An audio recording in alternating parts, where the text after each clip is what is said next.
to the season, the 2018 horse racing season of 3-year-olds, presented by the Sports Trifecta. I'm your host, Sean O'Brien. While you're at it, go ahead and give us a follow on Twitter for all of our nonsense that we do. Our handle is at the Sports Tri, that's TRI, on Twitter. For the show here, we're going to start last weekend with a little bit of recap of our contest, and then preview the Peter Pan Stakes. So let's get at it here. Alright, so we start off with the Kentucky Oaks, which took place last Friday. Monoboy Girl kind of came home crushing it, beat Wonder Godot. Now, Wonder Godot, I've been all over saying fade Wonder Godot all winter long. Overrated. She's starting to come into form now, though. I think you got to watch out for this horse a little bit more. I said she was probably going to race a ton in the summer. I don't know, she's raced so much now.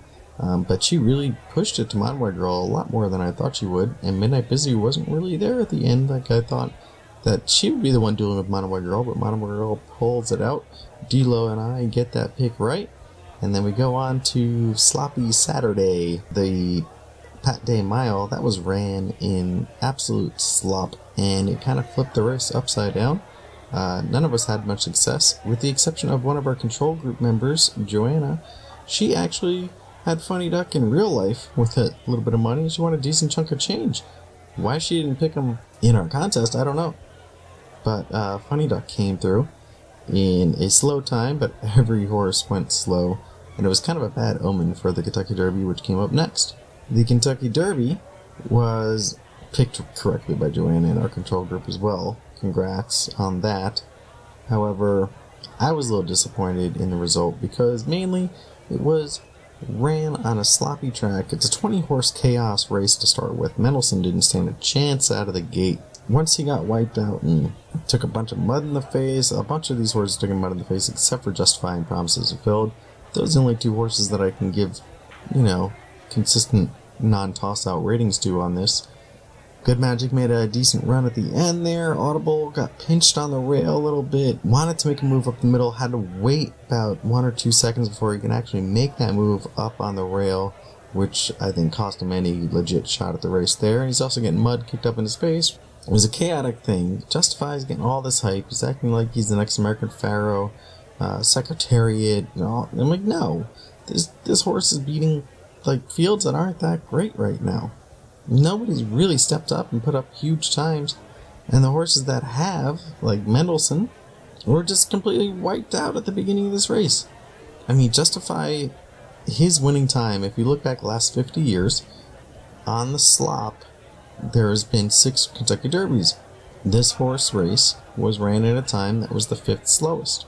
It wasn't that great, or 5th fastest out of 6, I guess you'd say.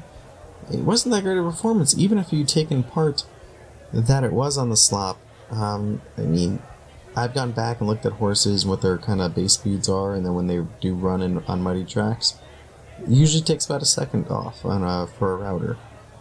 Even if you take a full second off of this time, it's still not a very good time. Now, the other question is there another horse in the 3-year-old crop right now that can challenge him? I would love to see Monoboy Girl come over and start racing with the boys a little bit, because I think she's special.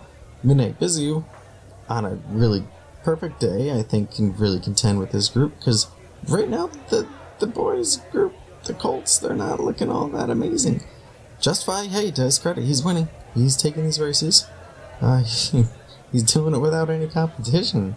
It's kind of like, LeBron James going through the Eastern Conference. Well, I'm not saying he's LeBron James, though. But it's like a team that just, keeps going through a weak division or weak conference. And wins, and, they're amazing. And then they face, a stud horse, and they go, oh, no, what happened? Oh, he had a bounce. No, he just wasn't that good to start with. I mean, he's good. He's not great. He wasn't that great to start with, is a better way to put it. That's enough of that. Let's go on to the Peter Pan Stakes this weekend at Belmont, Saturday. These are kind of your minor league of these Colt division here. We'll start off. There's a prep race for Belmont 6, so it'll be cool. Definitely worth a watch. I'll go through the field here. Core Beliefs, Zing Zang, Just Whistle, Blended Citizen, High North, Gotta Go, and Transistor. 2 of them that I'm going to just toss out to start with because I don't think they stand a chance are Gotta Go. He's just gotta go. He's not that fast of a horse. I feel bad for him, but not really. Like, don't enter yourself in these kind of races. Maybe he should drop down in class a little bit. And then Core Beliefs, I don't believe has the speed, even if he gets his, perfect trip here, which he probably will have a great trip in this race, being it's being it's a mile and an eighth, and there's no pace sign on in this race at all. So I think Core Beliefs should be doing close to what his peak performance could be, but his peak performance isn't that good. Next up, we're just going to take a look at Blended Citizen. I don't really have much to go off him because he's been more of a turf and synthetic runner, and I don't know if that's going to work here. I don't think he has the top speeds going off of what those times were in conditions and things. Zing Zang, interesting. You know what you're going to get out of Zing Zang, and I think it's going to be an okay race. Possibly third. I don't think he'll finish first, though. Maybe he gets second. I think this is kind of a two-horse race between Just Whistle and High North. High North is more of a front-of-the-pack running, stalker, mid-packer. I think High North probably will take the lead in this because no other horse wants it.